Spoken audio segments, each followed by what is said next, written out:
উদ্যোগে আয়োজিত আজকের এই বিশাল জাতীয় সমাবেশ 7 দফা দাবি বাস্তবায়নে এই জাতীয় সমাবেশে ইতিমধ্যেই বাংলাদেশের বিভিন্ন প্রান্তর থেকে লক্ষ লক্ষ জনতা ঐতিহাসিক সোহরাওয়ার্দী উদ্যান পেরিয়ে যাত্রাবাড়ি, গাবতলী, কল্যাণপুর, বাবুবাজার সহ ঢাকার প্রত্যেকটি অলি গলিতে বাংলাদেশ জামাত ইসলামী, ইসলামী ছাত্র শিবির, বাংলাদেশ শ্রমিক কল্যাণ ফেডারেশন সহ সংগ্রামী জনতার কানায় কানায় ঢাকা মহানগরী পূর্ণ হয়েছে আলহামদুলিল্লাহ। সংগ্রামী ভাই এবং বন্ধুগণ, আজকের এই জাতীয় সমাবেশে সভাপতিত্ব করবেন প্রত্যাশিত মানবিক বাংলাদেশের অন্যতম কারিগর, আজকের এই জাতীয় সমাবেশের সম্মানিত সভাপতি, শহীদ কাফেলা বাংলাদেশ জামাত ইসলামীর সংগ্রামী আমির জামাত জননেতা জনাব ডাক্তার শফিকুর রহমান।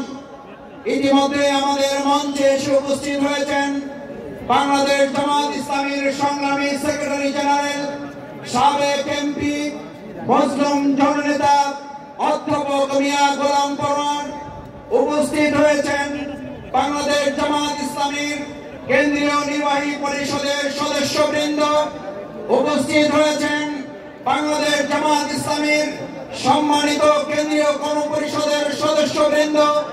উপস্থিত হয়েছেন সম্মানিত মহানগরী জেলার আমিরবৃন্দ, ইসলামী ছাত্র শিবিরের বিভিন্ন পর্যায়ের নেতৃবৃন্দ। উপস্থিত হয়েছেন বিভিন্ন পর্যায়ের সম্মানিত শিক্ষাবিদ, সাহিত্যিক, বুদ্ধিজীবী, শহীদ পরিবারের সদস্যবৃন্দ। উপস্থিত হয়েছেন আহত, পঙ্গুত্ব বরণকারী জুলাই যোদ্ধা সহ সম্মানিত অতিথিবৃন্দ।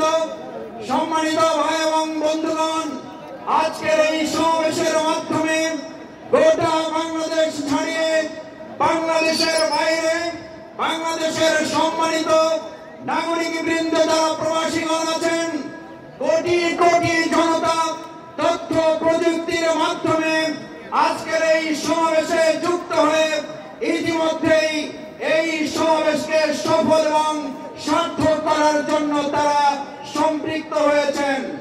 সম্মানিত ভাই এবং বন্ধুগণ, আজকের এই শান্তিপূর্ণ সমাবেশে আর কিছুক্ষণের মধ্যেই সম্মানিত আমির জামাত ডাক্তার শফিকুর রহমান সহ জামাত ইসলামীর কেন্দ্রীয় নেতৃবৃন্দ এবং জাতীয় নেতৃবৃন্দ আমাদের জাতির উদ্দেশ্যে গুরুত্বপূর্ণ বক্তব্য রাখবেন।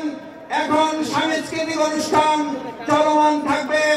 আমরা সবাই ধৈর্যের সাথে, যারা আমাদের গেটগুলো দিয়ে প্রবেশ করতে পারছেন না, আমরা তাদেরকে বিশেষভাবে অনুরোধ করব, আপনারা যে যেখানে জায়গা পাচ্ছেন কষ্ট করে, মেহরবানি করে আজকের এই প্রোগ্রামের জন্য আপনারা আপনাদের ত্যাগ এবং কোরবানি পেশ করে সেখানেই বসে গিয়ে আজকের এই বিশাল জাতীয় সমাবেশকে সফল এবং সার্থক করে তুলবেন। সত্য পথের তীর্থ পথে ভয় নাহি নাহি ভয়।